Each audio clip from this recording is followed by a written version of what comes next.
Vamos falar um pouquinho sobre o Rio Grande do Sul, né? Sempre é um prazer grande falar sobre a nossa história, sobre quem nós somos, sobre como nós nos tornamos e através disso a gente pode pensar na sociedade atual, a nossa formação cultural, a nossa formação social e até mesmo a nossa formação econômica. Diante disso aí a gente tem um cabedal do conhecimento muito grande. Se a gente for pensar em toda a história do Rio Grande do Sul, talvez a gente não tenha o tempo suficiente nesse momento para a gente expor tudo aquilo que a gente pensa, que a gente vem pesquisando ao longo dos anos. Mas, resumidamente falando, o Rio Grande do Sul foi talvez um dos rincões do Brasil mais inóspitos de serem conquistados, de serem colonizados, não por uma questão geográfica, mas mais por uma questão econômica. Nós sabemos que no Rio Grande do Sul, aqui, as riquezas encontradas em outras regiões do Brasil, como a própria mineração, o próprio pau-brasil, a própria cana-de-açúcar, são riquezas que aqui no nosso estado não eram encontradas ou não poderiam ser desenvolvidas.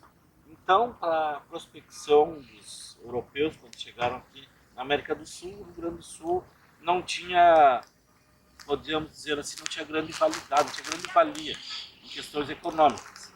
Então ficou um estado meio que renegado do Império Brasileiro, e os espanhóis, por terem também uma vasta região para ser explorada aqui na América do Sul e América Central, não olhavam o Rio Grande do Sul com tantos bons olhos assim como as outras regiões do Brasil.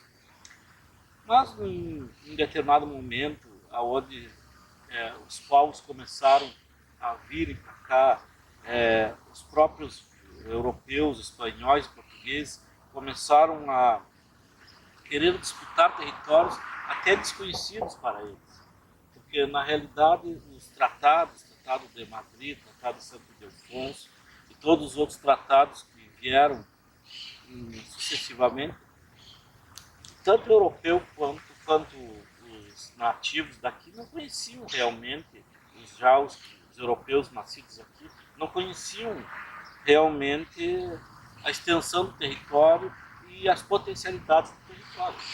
Na realidade era um deserto humano aqui. Aqui é uma região onde não se encontravam os índios guaranis, aqui, principalmente aqui na região onde nós estamos, né? Eram outras etnias de indígenas que não se adequaram à cultura europeia, até mesmo a cultura da escravidão, ou a cultura da catequese, que foi muito desenvolvido pelos espanhóis na região do Rio Grande do Sul. Quando a gente fala em 7 povos das missões,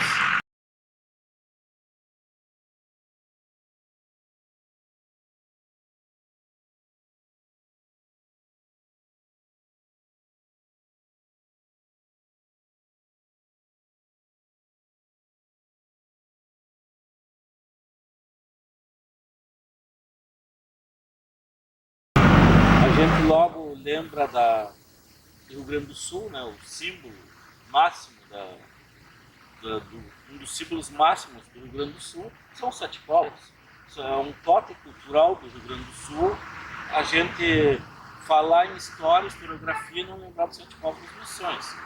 Mas uma coisa a gente tem que sempre deixar bem claro é que os sete povos das missões eram missões espanholas. Os padres que lá habitavam e trabalhavam, desenvolviam, eram padres espanhóis.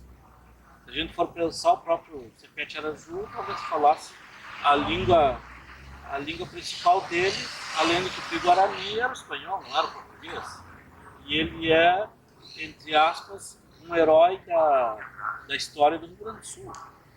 Um herói da historiografia, um herói daqueles que veem a história com olhos mais românticos. É um grande expoente da cultura gaúcha e principalmente nas regiões missioneiras. Só que aquela região ali, pela colonização, era uma região de colonização espanhola, os espanhóis começaram a desenvolver. E aí, já falando em Rio Grande do Sul, em Tratado de Madrid, aquela região ali era uma região que pelos tratados do final do século XVIII, aquela região ali é uma região pertencente aos portugueses. E bem como a Colônia do Sacramento, que é outra parte aqui da América do Sul, que era de colonização portuguesa, que fica no atual território uruguaio, era uma região que fica a alguns quilômetros daqui, aqui de onde nós estamos entrando Livramento, fica a 600 quilômetros. Era uma região dentro do território espanhol, mas de colonização portuguesa. Era um entreposto comercial, era uma região ali onde moravam alguns traficantes de escravos, até mesmo faziam contrabando de escravos do Uruguai para o Brasil, e ali eram os entrepostos. E pelo Tratado de Madrid, aquela região ali deveria ser trocada literalmente pelas missões jesuíticas. Houve todo aquele confronto dos padres e até mesmo dos indígenas já catequizados que habitavam a região das missões, porque, veja bem, a pessoa nasce e vive por algumas gerações num território, considera um território uma pátria, considera essa pátria uma nação, e por um tratado, a tua pátria, a tua nação, o teu chão onde tu nasceu não é mais teu. A tua história é trocada simplesmente por um golpe político, um golpe de Estado, de duas nações, de dois impérios, e tu deixa de existir simplesmente. Santana do Livramento. Santana do Livramento é um município brasileiro do estado do Rio Grande do Sul, situado na fronteira oeste da região da Campanha. Conhecida como Livramento, Fronteira da Paz e cidade símbolo da integração com o Mercosul. Sua distância é de 498 quilômetros da capital porto-alegrense. Sua população é de 77.027 habitantes, registrado pelo IBGE de 2019. Foi fundada em 30 de julho de 1823 como cidade. Foi elevada à categoria de município em 1857, emancipando-se de Alegrete. Atualmente possui 197 anos. Seu clima é subtropical.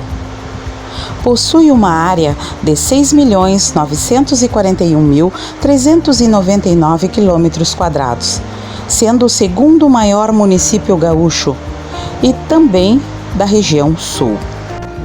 O município faz limites territoriais ao norte com a cidade de Rosário do Sul, ao sul com a República Oriental do Uruguai e a cidade de Rivera, ao leste Dom Pedrito e a oeste Quaraí. Bom, meu nome é Viviane, tenho 25 anos, sou formada em Ciências Humanas de Licenciatura pela Unipampa, São Borja. Também tenho uma pós-graduação em tecnologias aplicadas à educação. E minha relação com a cidade de Santana do Livramento, eu acredito que tenha se fortalecido após eu ter saído da cidade, que eu fiquei 4 anos para fazer a minha graduação. E distante, assim, da minha cidade, do local onde eu nasci, né, que eu sou natural daqui, eu acredito que eu tenha valorizado, comecei a valorizar mais aqui a minha cidade, que existem várias peculiaridades, né, características daqui, de Santana do Livramento, que são únicas. Então, esse vínculo com a cidade se fortaleceu quando eu fui embora e depois voltei, né? Tanto é que eu quis voltar, poderia ter ficado lá em São Borja ou ido para outra cidade, mas não, eu quis voltar para cá. Santana do Livramento recebeu seu primeiro assentamento em 1992, através da compra pelo INCRA de uma área de 1.577 hectares destinadas a assentar 67 famílias, dando origem ao primeiro assentamento com o nome de Liberdade no Futuro, também chamado Cerro dos Munhós, em referência à localidade onde foi construído. A terra que deu origem ao assentamento não foi antes disso ocupada pelo MST. Sua aquisição pelo INCRA objetivou a contenção de conflitos que ocorriam em outros municípios do Rio Grande do Sul, como Bagé e outros. Depois disso, houve um período de 3 anos sem que nenhuma nova área de assentamento fosse criada no município.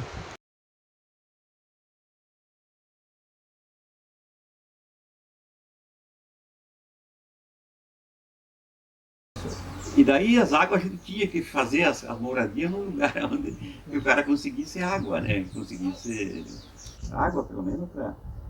E daí foi começado, nós descarguemos a madeira para construir o galpão em 3 lugares. E no fim acabamos construindo aqui onde nós temos, por causa do fato da água, né? Mas aqui não tinha nada. Quando era verão aqui, a gente ia embaixo do zinco, era um terror. Árvore não tinha nada. Aí a gente começou praticamente do nada. Aí começou a vir um monte de problemas. Aí não tinha onde as crianças estudar, não tinha... E fui acumulando tudo. Não tinha estrada? Não tinha estrada, não tinha nada. No 3º ano que nós estávamos aqui, nós ficamos 1 ano na sede, além do acampamento, sem fazer nada, sem poder fazer nada. Porque a gente nem sequer sabia onde a gente ia morar. Porque os lotes nem estavam medidos. A dificuldade é enorme. Aí, na verdade, o acampamento, o pessoal pode criticar, fazer o que quiser, para mim foi uma das grandes coisas que eu tive. Eu nunca tive nada, eu tinha aquele pedacinho de terra e no fim a água alagava todos os anos. E eu vim para cá, consegui minha terra e consegui... com muito esforço a gente conseguiu colégio, né? E quanto tempo demorou para vir a estrada e a escola para cá? Foi minha família? Foi há mais de 5 anos, né, que eu estava aqui. Porque por 3 anos nós não conseguimos nada. O prefeito não assinava convênio, não fazia nada com o INCRA, né? Até ali a gente não tinha como sair, a gente tinha que sair a pé. Às vezes, a gente, para ir na divisa, para ir na cidade, por estrada, a gente tinha 50 quilômetros. E se a gente fosse por dentro... Divisa é o rio que corta aqui, né? A divisa seria até a divisa do Uruguai, para entrar pelo Uruguai, entrar lá pelo aeroporto. É a estrada da linha lá em cima. A estrada da linha. Sim. Por lá nós fazíamos 50 quilômetros, então não tinha como ir. Aqui no nosso galpão mesmo que nós tínhamos aqui, porque daí na época, quem tinha uma caminhonete era o nosso grupo, né? E nasceu uma criança aqui no nosso galpão. Aí depois que nasceu, nós pegamos a mãe e a criança e botamos na caminhonete, na carroceria. E botamos ao longo da cozinha e levamos no hospital, porque o cara vai fazer. Não tinha o que fazer. Não tinha o que fazer, nasceu uma criança aqui no Alto da Fonte, quando nós chegamos aqui. Há 2 anos que eu estava aqui, eu acho que 3, não sei. Não, chegar. A gente sabe o que acontecia, porque tinha gente, peão, influído pelos patrões, certo, sei lá. Mas eles criticavam nós, e se nós virássemos esse perna para cima, não saía nem um centavo no bolso. Mas criticavam nós, né? E nós estávamos aqui para desenvolver. O que não veio para desenvolver, ele aguentou pouco tempo. Porque tu chega, por 3 anos, 4 aqui no acampamento, foi pior do que aqui no assentamento, foi pior do que no acampamento. Foi pior. Sim, não tinha recurso de nada. Aqui a gente não tinha recurso de nada e não tinha estrada e não tinha nada. Lá no acampamento, pelo menos, mal bem a gente comia, né?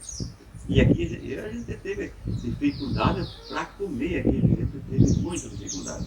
A gente escutou um relato também que vinha um feijão que era muito duro, que mandaram nos primeiros tempos, né? Aquilo lá era o que sempre, os piores acho que tinha, Como é né? que era chamado o feijão? Tinha um nome, né? Agora eu não lembro também. Diz que era muito duro, não tinha quem comesse. Era a sobra da sobra que mandavam. Era a sobra da sobra, mandavam para nós aqui. E a gente teve muita dificuldade de ter que fazer milagre quase, né, para poder sobreviver. E para aguentar, né, porque se tu chega aqui, tu tanto lutou para ter uma terra e tu chega aqui e depois tu desiste, qual é que foi o teu O objetivo vai todo pro Alto Estácio. Aí faltou o objetivo, né, porque o principal tu não Sim. fez.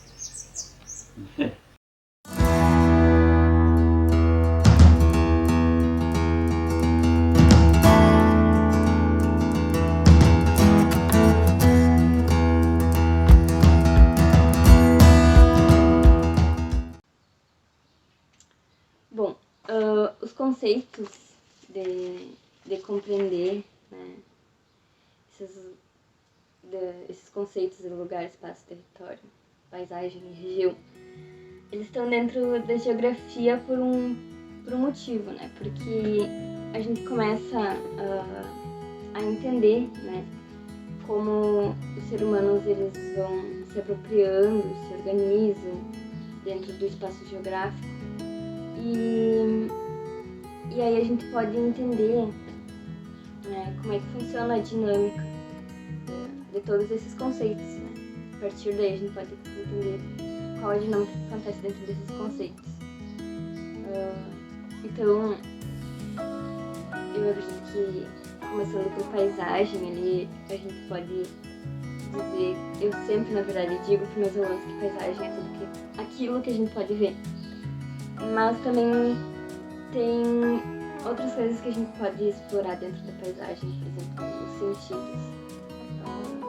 Não apenas o que a gente pode ver, os outros sentidos, né? O olfato, tu sente o cheirinho de alguma coisa e tu se lembra daquele lugar. Isso aí é sobre o lugar. Mas paisagem, eu acredito que também tá dentro disso aí, porque vai caracterizar, né, a tua visão, vai mostrar, e esses outros sentidos vão dar mais sentido ao que tu está enxergando.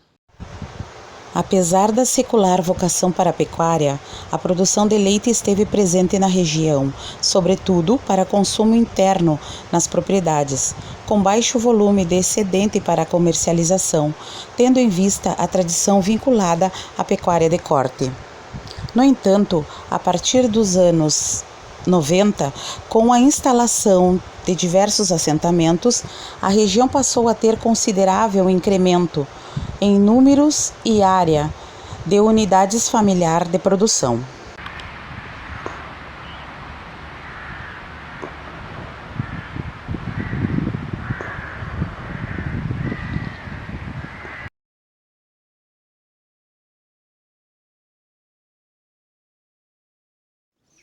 O meu nome é Daír Machado Barbosa. Nós temos aqui há 23 anos, 24 de setembro. 24 de setembro. O senhor tem 3 filhos, né? Tenho 3 filhos e um que perdi, foi estar aqui com 6 anos. Claro. Ele ainda continua na sombra. A questão, professor, é para tu ver que quando se fala em produto de qualidade, tu vê que não tem, esse milho não tem caruncho. Não tem tu nada, vê, não. fecha o ciclo de anos, Claro, não já quero. que está completo. A questão da armazenagem, ela é armazenar seco. Seco. E provavelmente a transgenia, se tu rever ela, sem veneno ela não aguenta, ela chegou a dar caruncho na lavoura. Ah, é? Aqui no Milionário, que nós falamos aqui em cima, Sim, nos guris se aqui. tiver lavoura ali que escolheram para vender, nem quiser ficar. Ah, é? Aí, 100% fazia pó na espiga. Então é uma questão assim, o que foi feito para trabalhar com veneno, tem que trabalhar com veneno, Trabalhar com porque ele não tem vida, Claro. ele tem que estar socorrendo. E a questão quando tu vem para a qualidade do bem, ela tem uma longa vida, se tem as defesas no caso, é as riquezas de micro-organismos, no caso, de Claro. qualidade. Porque a transgenia, eles estão falando que é alimento, mas para mim, eu não considero alimento ainda. Eu fico limitado, Claro. mas não, para mim, a transgenia, quem quiser dizer que é alimento, pode dizer, mas eu não digo. A gente até consome, comprando mesmo, mas a CI para os estudos também confirma muitas coisas que desde o começo. Eu, na verdade, eu estou com um banco de sementes. O senhor tem um banco de semente. Já vem a longo prazo. De milho, de que? Quantas qualidades de milho o senhor tem, seu Barbosa?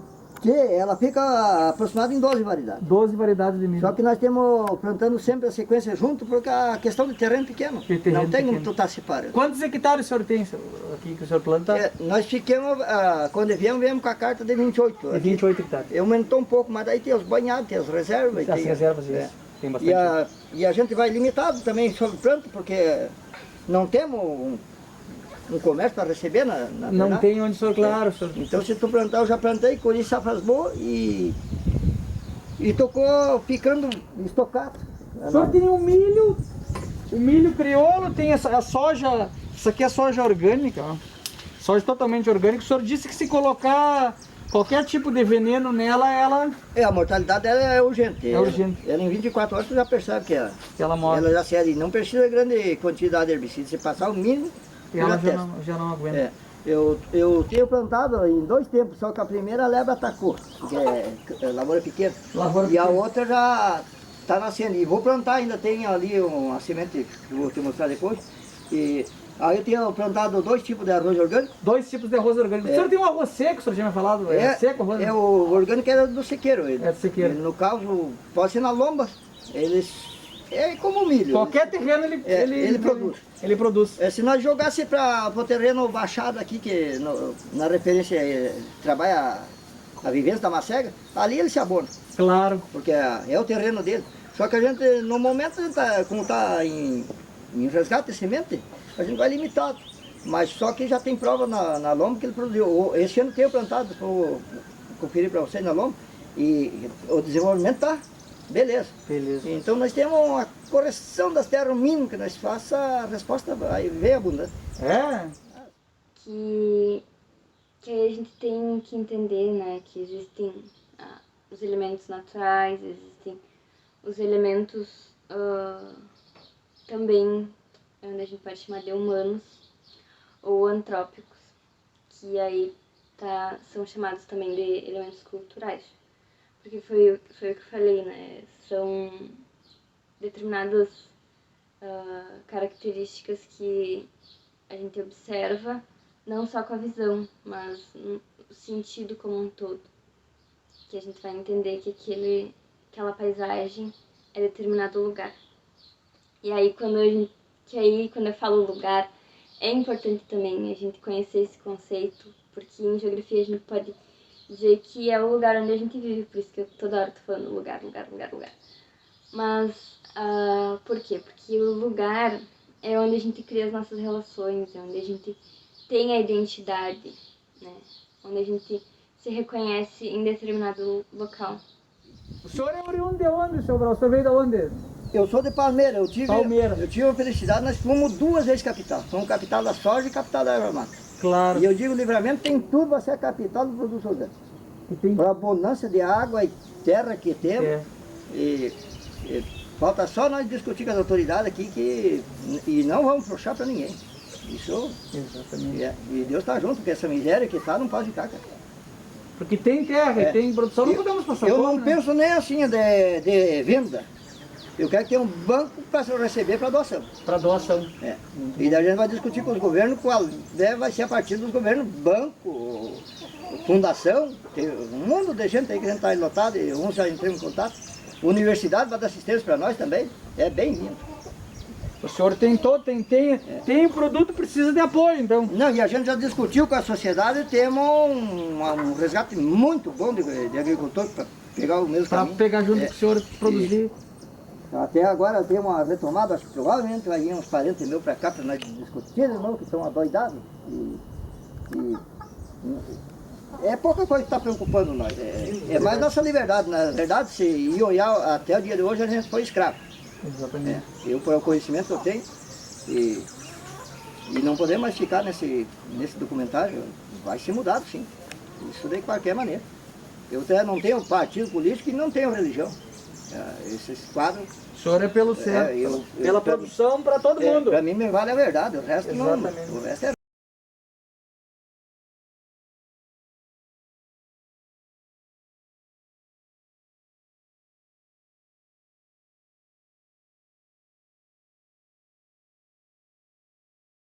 A vegetação a gente pode definir aqui como uma vegetação rasteira, né, que é característica das pradarias ou bioma pampa, que ali na questão, eu não falei da questão da região, né, que a região é a gente pegar as características em comum em determinado aspecto que a gente quer analisar e regionalizar.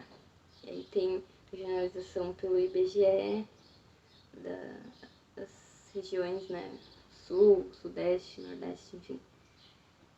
E também tem as regionalizações por geoeconômicas, os complexos, que são os complexos regionais, que aí pega as características econômicas também, né?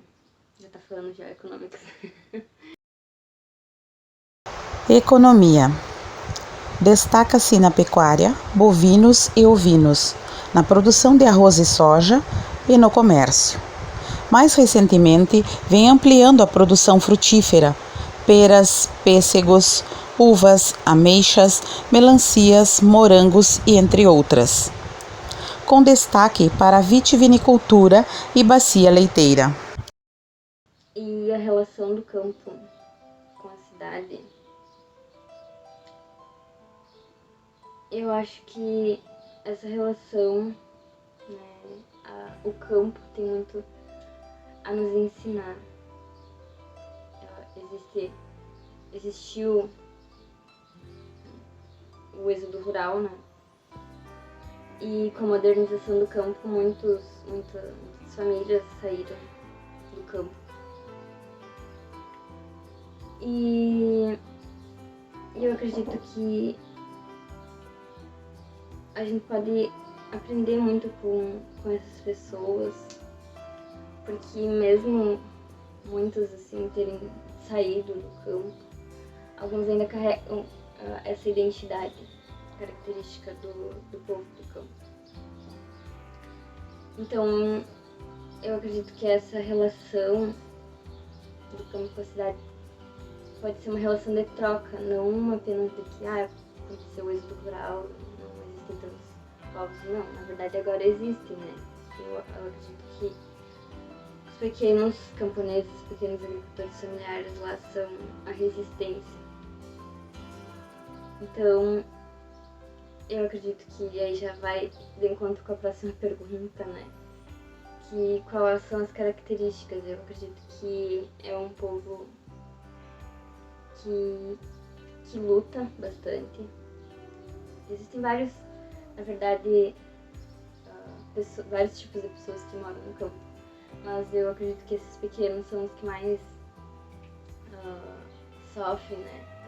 E os que mais estão lutando pelo seu lugar e eles são a resistência.